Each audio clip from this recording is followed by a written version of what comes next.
Well, we're going to go ahead and get started. And again, appreciate everyone spending some time with us on this hopefully lovely Friday morning or afternoon, wherever you are at. My name is Kevin Carter. I am the Director of Business Development for Ecomap Technologies, and really excited today to have two guests, one on our team, Denise Nadal, who's the Director of Product Design, and then Rich French, who is the Executive Director of One Palouse. And we're going to be talking today about pathways. So I think pathways is a term that we'll often use when talking about navigating an entrepreneurial ecosystem. It's one of those things that people inherently know. Oh, here's the pathway for how you might find funding or grow from seed to growth stage. But what does it actually mean? That's something that has really been something our team has been trying to tackle really since the beginning, but now formally through a new product that we're very excited to unveil and talk about today called Pathways, which is hopefully trying to simplify that process of navigating any ecosystem based on the data we're gathering and a known pathway based on the expertise on the ground of getting to where you want to go. So before we dive into a conversation that I'll moderate, I would love for both Denise and Rich to give a brief introduction of themselves and their roles. So Denise, how about we start with you? Okay, sounds great. So, as Kevin said, I'm Denise, Director of Product Design at ecomap. I have a background in illustration, which is what I got my degree in, as well as like just general design and engineering. I worked as a web developer for many years, UX designer, front-end engineer. I've learned a lot of hats. And now I'm kind of one of the members of our product team that does a lot of work with customers in terms of learning what the needs are and trying to iterate on like what is the best solution for those needs. And Perfect. over to you, Rich. Oh, well, Rich French. I live over here in Washington State. My background is project management. Before getting into economic development, I ran a nuclear remediation and construction company. So, big jump type of thing. But yeah, I now executive director of One Palouse, a rural economic development agency. Perfect. Thank you, Denise. Thank you, Rich. My first question will be for Rich because not to many people might not know where Palouse is in the country or the unique elements that makes it, One Palouse, a reason for existing. So I'd love for you to describe briefly the work you're doing with One Palouse to connect entrepreneurs and what distinct challenges exist when trying to connect entrepreneurs across state lines. Bet. So, One Palouse is ident its true mission is identifying gaps and overcoming them. As mentioned, the Palouse is a rural region of Washington State and Idaho. So it'd be northern Idaho and eastern Washington. You can even get closer. It's really just 25 miles on either side of the border of the state. We are pretty challenged because we not only are spread between two towns, two metropolitan areas, but we also have two counties and two states that we're straddling the logistics and stakeholders with. Yeah, the biggest challenge are those dueling regulations, funding, also attitudes. The two states are very different, so they bring their own set of challenges. Yeah, that definitely sounds like challenging work. And we actually have a Moscow, Idaho native in the chat, which out of 11 people is shocking, but welcome, Matthew. Well, they know what I'm talking about. What we work hard to try to promote the area as one Palouse, because we're only 8 miles. The main towns, Pullman and Moscow, are 8 miles apart. So we are more one community than we are not. Yeah, absolutely. And I imagine as many challenges that there are, there's also these opportunities to take advantage of shared resources that are within driving distance and not having to recreate the wheel just because of an invisible line that exists in the middle of them. So, how have you come to identify the pathways in the informal sense that entrepreneurs might take through the ecosystem that you support? And historically, how have you helped entrepreneurs to navigate that and connect those dots? Well, through the Small Business Development Association, their subgroup, the SBDC, the Small Business Development Center. There we go. Spaced with the last little bit of that. They have a number of guides out there. None of them really, they're all very thorough. They do a great job, but they're not focused on one region, obviously. So they were a great start of how we developed this path. I also brought in our community of different economic development regions, the little towns, Pullman, Moscow, chambers of commerce, as well as the city administrators to try to identify these paths. Mm, In economic development, it's all about ready resources, and one of those being the known path. The second to that being the a known time of how long it takes to get through that path.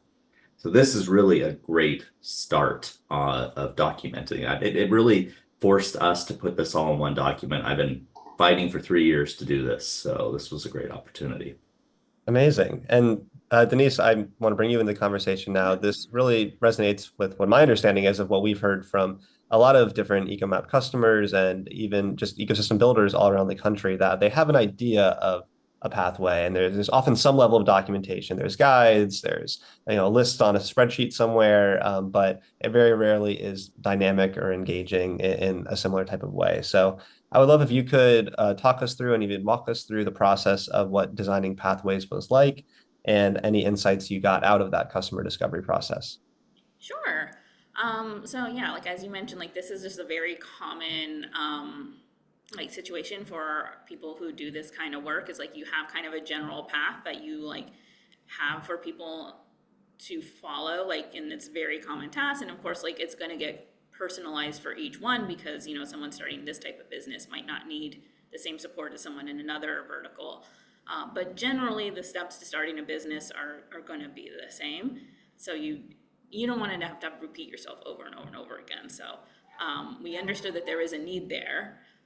And then we started doing some product discovery work in terms of figuring out like what exactly what the shape of that problem, and the parameters, and then what are some solutions. And I'm going to pull back the curtain a little bit and show you guys like what the product discovery process at Ecomap looks like, and show you guys a slide deck that I had showed to the team earlier this year as we were beginning this journey of building out pathways. So Amazing. I'm going to share my screen. It is going to be this screen. Okay. So I'm going to start here with this presentation. We're not going to go through the whole thing, but I'm just going to show you a couple of slides. So these are just kind of the general steps of, product iteration, of like doing some research, coming up with some solutions, and then getting some feedback on those and iterating from there. So we first did a lot of interviewing of customers and trying to understand like what is this problem for them and how is it affecting them. And we highlighted some of the common refrains that we've heard from people, which is like a lot of these kind of summarize down into just sort of needing something between like, here's that generic guide from, the SBA, and I am going to walk this entrepreneur through every single step, because, you need to be able to scale what you do, but you also still need to, have kind of advice that's been tailored to your specific community, and trying to give people like more guidance in terms of like, okay, if you've done this, then this is what you should do next. So we kind of understood that those were the things that people were looking for, is like not just necessarily like, here's a static guide, which is what we had previously, of like, here's how you start a business, but like step by step, like if do this, then do this, then do this. So we understood like there was like guides was a good start, but there was more that was needed there. And then we also did a little bit of talking about like what were some of the shortcomings of our existing product, which was like people don't necessarily know what to look for. Like you might have tons and tons of resources in your community available for people, but like they might not have awareness of them, or they might not know the words to search for the thing that they need, because not everybody has like the same background in terms of knowing economic development, right? So our goal with this product was to automate the work that you guys are doing, so that way you can have a bigger impact at scale and helping your guys' entrepreneurs be able to find access to the right organizations and resources and mentors at the right moment in their journey, and also kind of being able to visualize what this journey looks like, both for the entrepreneur to be able to see where they are along this journey, but also for you as ecosystem builders to be able to see how people are progressing on those journeys in your community. So that was kind of like what we knew we needed to build. I'm gonna skip through some of these. We did a lot of wireframing and ideating on things, and then we came up with a couple of ideas that we then took to customers, some of you on this call, and asked for feedback about like, how do you feel about these things? And then got some really good feedback, and we iterated on these designs. And then came up with something that we're really excited about and is now live on Rich's platform, which is what I'm going to show you guys next. Perfect. Well, that was going to be my cue. So feel free to walk through what the final iteration looks like and what people should know about how people can interact with Pathways on a live platform. Okay, cool. So when you have Pathways turned on your platform, you get this new section here on your homepage that allows you to either showcase multiple paths, as Rich has here, one for people in Washington and another one for Idaho, since these states are going to have different like regulations and things available to them. But you can also just have one path here and have like early stage, late stage, mature, etc. And then people can choose where they are along that journey. And you can still do a little bit of that here as well. So like if I say I'm in Washington, I can then identify as either a seed stage or a growth stage business in Washington. So I'm going to say that I'm seed stage. And then this is going to load up a preview of what this journey looks like for people. They get this dashboard where they can see a guide with information for them, tasks of what they should be doing as an entrepreneur in the seed stage in Washington, as well as a feed of things that have been added to the ecosystem, recommendations for people in that stage and in that state, and a list that have been created by people on the platform like Rich. And then if I create, well, let me go ahead and create an account first. So this is going to be test, let's say Denise at testdenise.com. 123, don't use that password, please. I'm going to continue. I'm going to skip over this because this is the standard onboarding that you guys have probably seen before. And now this is my dashboard. So every time I come back to this website, this is what I'm going to see as my homepage. So I will always have quick and easy access to anything that is new in the platform, as well as this information that's targeted specifically towards me. I can set up a goal as well. I'm just going to put in have a great day, but ideally your entrepreneurs can put in things like I'm trying to open up a storefront, or I'm trying to open up a second location, that kind of stuff. And then they can use this area to keep notes on what things they need to be doing in order to achieve that goal. And then once they achieve it, they can mark it off as complete, and you'll be able to have access into what goals people are creating and how they're progressing along them. Okay, and then I can go into here and see all the information that Rich has set up for people who are in the seed stage in Washington. So I have the step-by-step guide. It defaults me into the seed stage. If I had selected growth stage, it would take me down to here with the content for growth stage. And here I can see all the different steps of things that I need to do, as well as recommendations of like, I should be talking to the Washington SBDC at this point in my journey. And if I'm looking for the legal structure, I can go talk to the Department of Revenue for advice on what I should be doing there. And as I continue along my journey, I can just start marking off the things that I've done. Like say if I've already got my business objectives, I can check that off.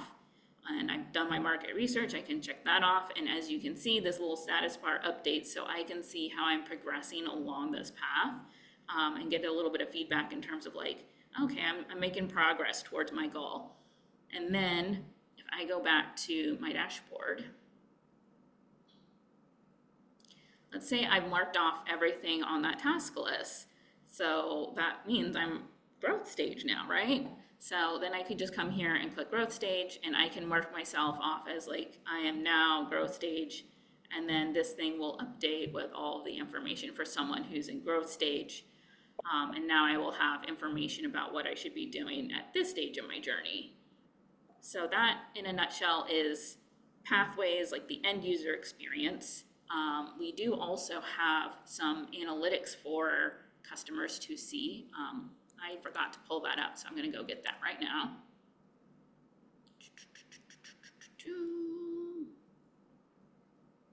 You know what, I'm going to stop sharing so you don't have to see how messy my Figma is. And then I No will, problem. Well, yes. no worries. I can take over while you pull that up. So that's a really good walkthrough of the intended use case. I know this is an interesting one because it is across state lines, and that's not often the case for entrepreneurial ecosystems. But what I like about the concept of pathways is it can be really any type of path, right? I think the common ones will be, idea, seed, growth, mature, but it can also be very as targeted as you want it to be or as layered as you want it, where you could say, I'm trying to start a food truck. What is a path for that, right? Or I'm trying to, I just got into a university in this ecosystem. What is the pathway to starting a student venture across the board? So it really just depends what you're looking for, and kind of what unique views you need for, or what unique paths exist for your own ecosystem. So take it back, Denise.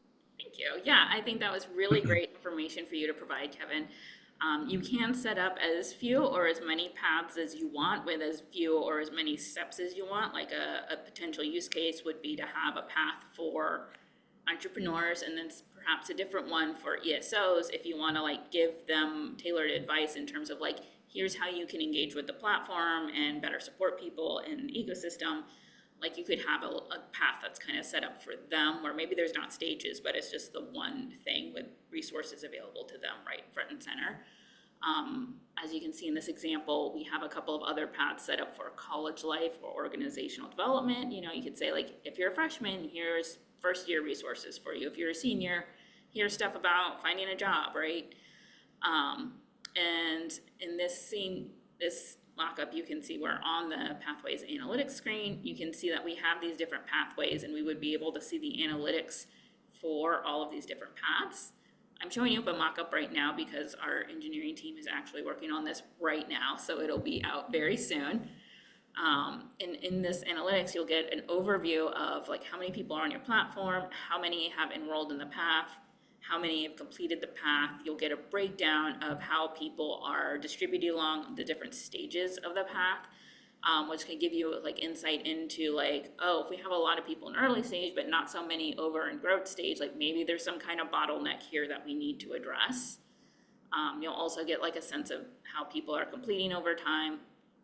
And then you also get this really cool chart of like all the different, like how many people have completed and started over time. So again, you can sort of see like what would it be, like the velocity to see that like, okay, if we have, 3 people joining in this month, and then we have only 1 person moving on to the next stage in the next month, like clearly there's something going on where not everybody's progressing at the same speed, and we need to investigate like how we can better get everybody moving along quickly. And this is one of my favorite little charts here, the popular orgs by stage, which will allow you to get a breakdown of which organizations people are interacting with the most based on where they are on their path. So you can see like, okay, like these 3 organizations are doing a really great job of attracting entrepreneurs in the idea stage, and these ones are really doing a lot of work with people in the growth stage. And then you can identify like if there's any gaps in your ecosystem, or if maybe there's a mismatch where you know for a fact that this organization wants to help people in this stage, but they tend to end up working with people over in that other stage, and that'll help you figure out like, okay, maybe we need to like figure out something different to get people to where they need to go.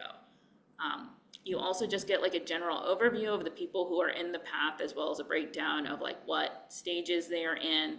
So that way you can maybe do like a little bit of like cohort analysis and see like, okay, we have like, 10 people who are in the growth stage and 5 of them are all doing restaurants. Like maybe we should do something with them all together, right? So like there's a lot of really great data that you can get out of these charts, which I am very excited about. Love it.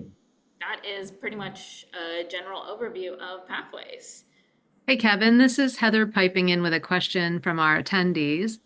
Aiden, who I think is joining us from Indiana, asked if there's a limit to the number of paths that you can have on your ecomap.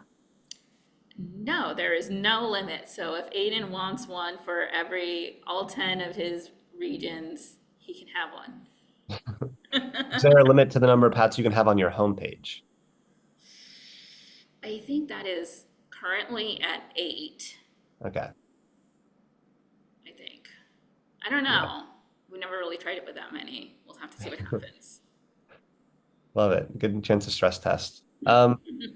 Well, Rich, I want to turn it back over to you. So I know this just was live, I think this past week. So I'm not going to ask you for like a full-throated testimonial or anything now, but um, let's say we're reconvening a year from now. What would you say you hope the intended effect will be, and what, or addition to what Denise was saying, what type of data do you hope to collect that might help you with your job in terms of connecting entrepreneurs? Well, I would say that a year from now, I'm hoping that there's knowledge, that that knowledge gives confidence, so that my local entrepreneurs now know that there's a path, that it's not just a great unknown of how you start a business. You know, if I start this, oh crap, I got to go meet with the city. I didn't know that. So having that initial knowledge, and then from the back end, from the data, I too, like Denise, love the data piece of all of this. Is that we're using this to identify the gaps and the lack of resources in certain areas, so we can focus our efforts on overcoming this. Perfect. Um, Well, I really have one wrap-up question before we can turn it over to Q&A for anyone else that wants to stick around and ask anything. And this is not pathways related, but I think it kind of testifies to the why we do the work that we do. And I always like to end with this type of thing. So Rich, what would you say is the most rewarding part of your job working at OnePlus? So we're primarily funded by the two universities, and so we spend a lot of time working with these near graduation students as well. There's a lot of startup competitions and pitch events that happen, and seeing the enthusiasm of students who haven't been beaten down by the system yet and can still see the possibilities. That is my favorite part of my job.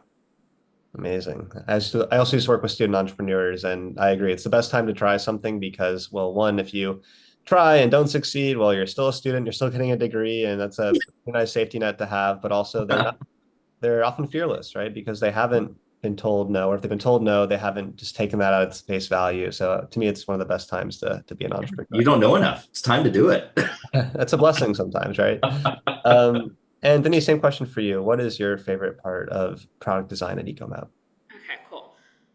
So for me, I guess I'll start with how I came to ecomap. So before I came to ecomap, I was a web developer at like a company that does consumer products. And after a while, I was getting itchy to just do something a bit more challenging than just create another product page and another product page. And I knew that I wanted to do something that had like a positive impact on, my community or the world, something idealistic, And then I was so glad when Pava found me and brought me on here at ecomap, because I get to not just like have a positive impact on just like one business that's doing good. Like I get to have an impact on like potentially like thousands of businesses that are, doing great work in their communities, and, improving economic prosperity in different communities, like creating job opportunities, creating, hopefully generational wealth, etc. So like I am super proud and just really proud of the work that we get to do every day and making sure that like we are having a big impact at scale and helping other people have impact. I love that. Yeah, I have a similar thing with I love the connectivity that I find between the work we do and the people that support entrepreneurs all over the country, right? It's everyone is in their own world. They have their own, regions they call home, places that they support, and just to kind of see these glimpses of it, partly through our platform, but also through travel and conferences and the relationships that we get to build. I mean, it comes down to people helping people, right? And technology is one way to do that, but also it's you really can't replace that human spirit or human value of wanting to be a personal connector and help someone in their journey. Mhm. So with that, I will want to thank Denise and Rich for taking some time for going over this Pathways webinar. We will stick around. We have technically half an hour more allotted, but also we don't want to hold a captive audience just to have a captive audience. And we know people have a lot of things going on this Friday. So feel free to ask any more questions if you have them. And if not, we will also be sending follow up with this webinar recap and some more information about Pathways that you can peruse at your own time. So thank you so much for joining. Thank you.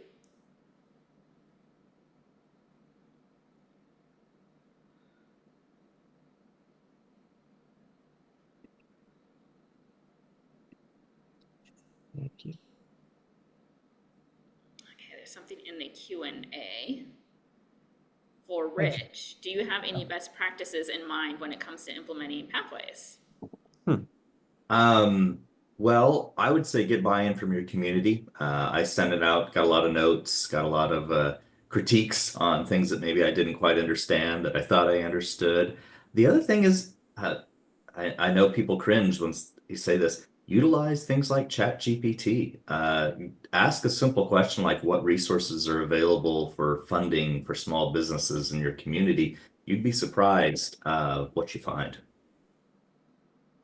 Yeah, it has gotten a lot better, I will say. I know when it first came out, we would try to incorporate it in some of our practices, and then it would send these like hallucinated answers to like fit ghost URLs that it thought Yeah. that should exist, but it doesn't. But yeah, it is something now that there is a lot of collective intelligence, but you still need that human discernment, right? Of like once you get the answer, like, am I going to take this as gospel, or can I modify it, tweak it, and for our own region?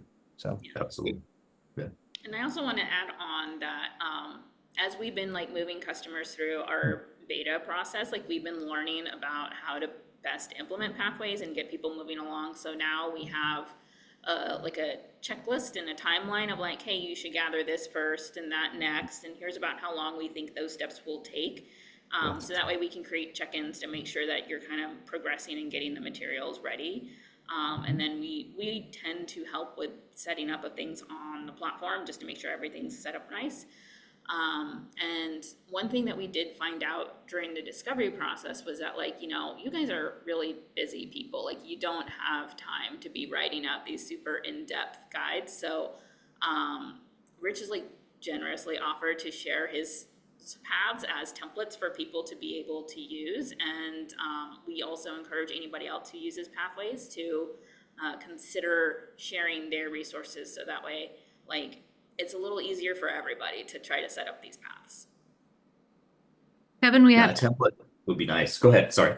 Oh, no, I was just going to say we had a couple of comments I wanted to make sure you guys had a chance to see. So David was suggesting a pathway for electrifying homes. I mean, there's definitely a lot of use cases that we can support. I don't know, Denise, if you want to talk about that.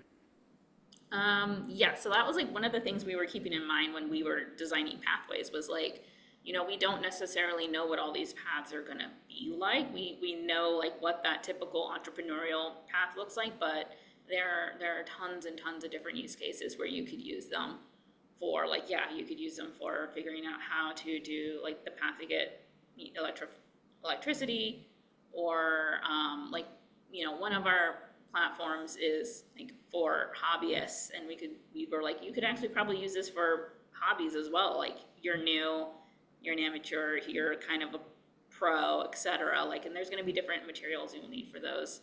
And like I mentioned earlier, there's like examples in the educational world, like just about anything where there's a journey from like novice to an advanced level, like you could use Pathways for that. great. And I saw another question in the chat from Henry here in Sacramento. So yeah, we work really closely with Cam Law, who runs the Carlson Center in Sacramento. He's one of our early adopters, big champion of our work, and we're a big champion of his as well. I would say, and the question is more geared towards is it good to have another ecomap in the same region? We provide support services for small nonprofits who are trying to navigate available resources there for growth. So at ecomap, we do have sometimes overlapping maps of similar systems, but typically, if it's an opportunity to partner, we prefer them to come together for that. So, for example, I'm more than happy to introduce you to Cameron Law if you don't already know him, though I figure you do. He's pretty prolific and well known in that area. And then there's often great use cases where there are multiple stakeholders for an ecomap where they're each getting something out of it, whether it's like you want to sponsor the Pathways version on the NorCal Entrepreneur Hub, or like a certain branded section, right? There's really cool use cases of ecosystem partners coming together. So they're, again, not duplicating efforts. That's a big part of what we're trying to do, right? Knock down the silos and make sure you can actually share off of the work that each other is doing. So I'm sure even if it's a focus on the nonprofits, there's still an element of what you're doing and what they're doing that is very synergistic. So feel free to follow up, or I can follow up with you after and make that introduction if it's not already been made. But that's my initial advice for starting, but I'm happy to take it offline. I was just going to say to Henry too, if he's exploring the CAM law in the Carlson Center ecomap, they just recently added another one of our tools, which is the chat bot. So if you see that there, that's another tool that we provide. We didn't address it on today's webinar, Henry, but yeah, they're a really good partner.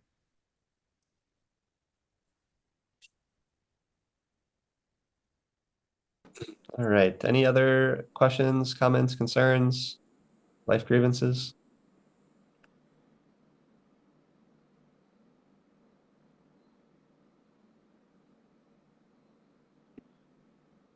All right. Would you like to meet with me? David, who's that for? We can also talk offline. I don't know if that was for Henry or for us. But we'll be in touch with the follow-up email too. So feel free to reach out off of that one, and we can always schedule some time to chat after. I'd also be available if anybody wants to chat about setting this up, what the process was like. So feel free to share my info. Yeah, we'll do. Thanks so much for that. Okay. With that, I think we will let people get on with their Friday. So I hope everyone has a great rest of the day and enjoys the upcoming weekend. And thank you so much for your time to learn about Pathways today. Yep, thank you, everybody. Bye.